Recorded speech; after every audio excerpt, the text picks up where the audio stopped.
Hi folks, I wanted to add a little video to this week's discussion and then maybe use that as a kind of jumping off point for you guys to have your own class discussion. So a little bit about some of the information we were reviewing in the first couple of chapters, kind of harkening back to behavioral science. And we have to remember that while it's really important to understand these principles, and by this time in basic psychology in high school and some of the psych classes you've had right now by now in college, you've no doubt been introduced to some of these concepts of classical conditioning, operant conditioning, the stimuli, all those factors that are discussed. And they can help you in your work with people and clients to help develop training programs, education programs, and interventions that can be useful. But we have to remember they're not maybe as powerful as they're demonstrated to us.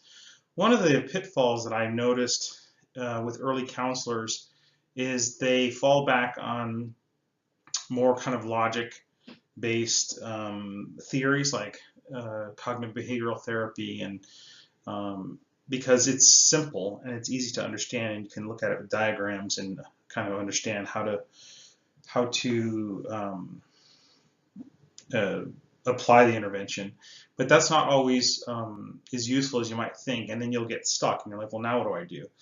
Well, we just have to remember that human beings are a little bit more complicated than rats, and a lot more complicated than some of the experiments that the early behaviorists conducted using some of these machines um, that they, I'm sure you've seen those commercials where the rat's pressing the lever to get some positive.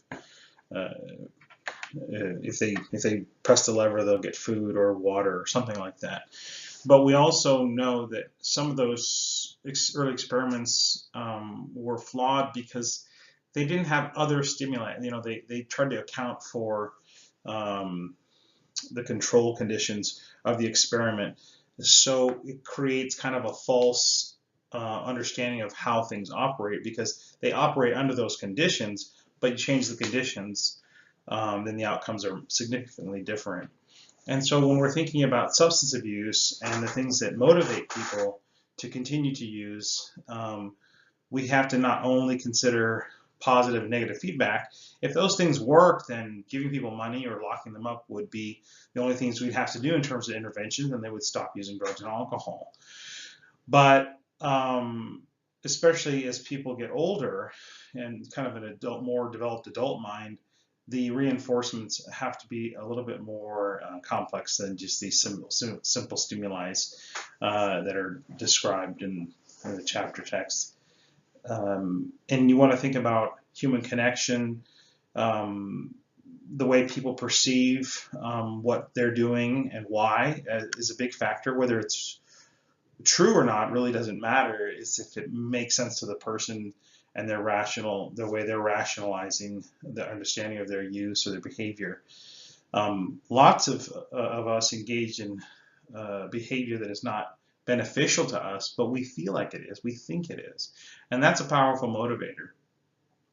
And this is why motivational interviewing has become a hallmark of intervention for substance abuse or addressing problematic behavior, because it allows you to explore with the client what the problem, how they see the problem, if there is one at all from their perspective, and what motivates them towards change, rather than trying to create a condition or a system of feedback, positive or negative, that's going to help eliminate behavior or encourage other kinds of behavior. You're kind of using them as your compatriot in the experiment, so to say, to help devise a plan that'll be more successful.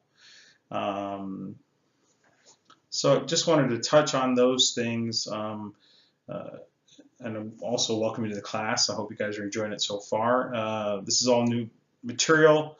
We've got a new text. I'm a little bit on the fence about the text. This is when I reviewed it first, I liked it, but as I'm seeing some of the applied concepts we're going to be using in the course, I'm wondering if it's a little bit too basic for you. So we're going to supplement that with some research material, some current research material.